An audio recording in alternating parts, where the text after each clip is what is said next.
բյուջեի 56-րդ կետով նախատեսվում է 62 միլիոն դրամ տրամադրել կոյուղատարերի ընթացիկ վերանորոգման համար։ Ուրեմն ինչն է այստեղ տարօրինակ, որ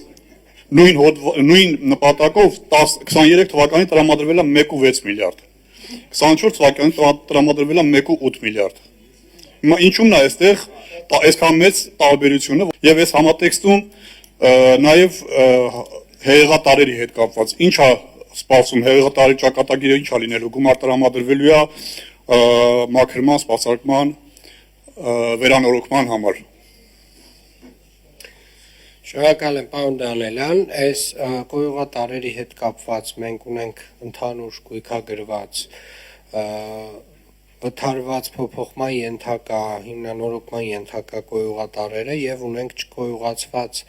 մոտավորապես 92 կիլոմետր կոյուղու կարիք ունեցող թաղամասեր եւ սրա մասին մենք ունեցել ենք քննարկում մեր կառավարության գործընկերների հետ, Վիոլաջուր ընկերության մեր գործընկերների հետ, քանի որ այս գույքը ամբողջապես հանդիսանում է պետական գույք եւ այստեղ իրականում ներդրումների պարտավորություն որպես այդպիսին Երևանի քաղաքապետարանը չունի եւ իրականացրել ենք այս ծրագրերը ելնելով ուղղակի իրավիճակից մի փոքր ավելի ինստիտուցիոնալ հենքի վրա ենք փորձում դնել եւ ակնկալվում է, որ մոտավորապես նույննածավալ աշխատանքներ պետք է իրականացվեն, բայց արդեն ոչ թե քաղաքային բյուջեից։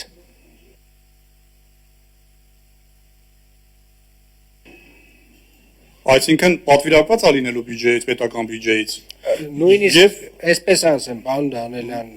ես չեմ կարող վստահել, որ Երևանի քաղաքապետարանն է հենց իրականացնելու ծրագիրը, այս օրակարգում ունենք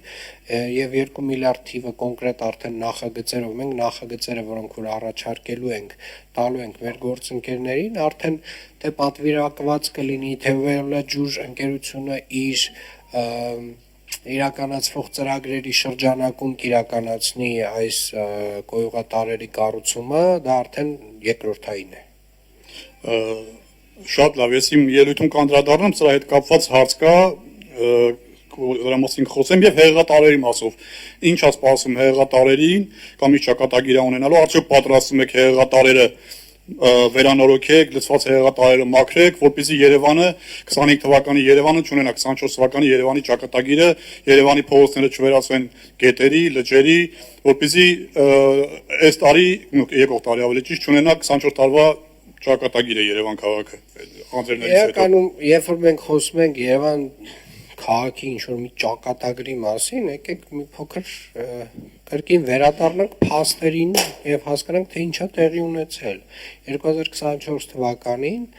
որոշ օրերին, որոշ նույնիսկ մի քանի տասնյակ րոպեի ընթացքում այն աստիճան հեղեղներ են տեղացել Երևան քաղաքում, ինչքանում միջինում տեղումները տեղի են ունենում, ասենք 3 ամսվա ընթացքում, այսինքն նորմայից դուրս անոմալ երևույթների մասին է խոսքը, պարոն Դանելյան, եւ այդ երևույթները հնարավորինս մեղմելու համար մենք իրականացրել ենք կրկին Վիոլաջերի հետ աշխատանքներ, որոնք որ բազմաթիվ հեղեղատարեր հազարավոր արդեն կարող ենք ասել հեղեղատարեր մաքրել են եւ պարոն Դանելյան, քանի որ սպասարկումը շարունակում է մնալ Վիոլաջուր ընկերությանը եւ գույքն էլ շարունակում է մնալ պետական գույք, մենք դեռևս կարելի ասել